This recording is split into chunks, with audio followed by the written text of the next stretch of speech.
Let's read the question. Present question दो statements assertion and reason पर based है. Assertion में है कि electromagnetic waves carry energy and momentum and reason says electromagnetic waves can be polarized. So बच्चों first of all pick करते हैं assertion को. तो पहले हम लोग समझते हैं what is the basic of electromagnetic waves. तो बच्चों बेसिकली इलेक्ट्रोमैग्नेटिक वेव्स अपने आप में electric field as well as magnetic field oscillating condition में कंटेन करते हैं. और इसका प्रोडक्शन कैसे है, जब कोई एक इलेक्ट्रिक चार्ज ये दोनों फील्ड्स में ऑसिलेट करेगा देन बन जाएंगी इलेक्ट्रोमैग्नेटिक वेव्स.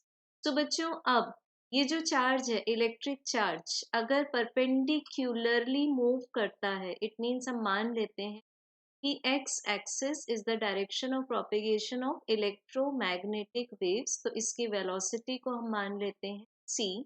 अब यहाँ पर आता है वाई एक्सिस. तो वाई एक्सिस में मान लेते हैं इलेक्ट्रिक फील्ड है एंड जेड एक्सिस में मान लेते हैं मैग्नेटिक फील्ड है. तो बच्चों अब जब हम यहाँ कंसीडर करेंगे कि एक ऑसिलेटिंग चार्ज है तो बेसिकली ऑसिलेटिंग चार्ज सस्टेन कर लेगा मोशन को इलेक्ट्रिक एंड मैग्नेटिक फील्ड के हेल्प से. तो क्यों करेगा, बिकॉज ये दोनों ने ही इलेक्ट्रिक चार्ज तक क्या कैरी कर दिया है, energy as well as the momentum. So हम बोल सकते हैं कि assertion is correct, assertion is true. अब देखते हैं बच्चों रीजन में हमें बताया हुआ है कि electromagnetic waves can be polarised. तो बेसिकली हमारे पास जो वेव्स के टाइप होते हैं वो दो होते हैं.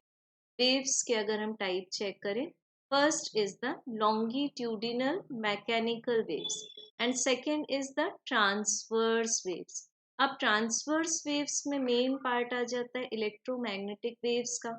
तो बच्चों इलेक्ट्रोमैग्नेटिक जो कि ट्रांसवर्स वेव हैं उनको हम पोलराइज कर सकते हैं but longitudinal waves can not be polarised.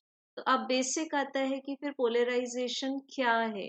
तो polarisation is basically to restrict the vibrations of the wave in a single plane, एक सिंगल प्लेन में. तो अब हम यहाँ जो इलेक्ट्रोमैग्नेटिक वेव्स देख रहे हैं हम क्या करें, इनको इलेक्ट्रिक फील्ड जो वेक्टर्स होंगे इनको ही हम रेस्ट्रिक्ट कर दें with the help of a Polaroid.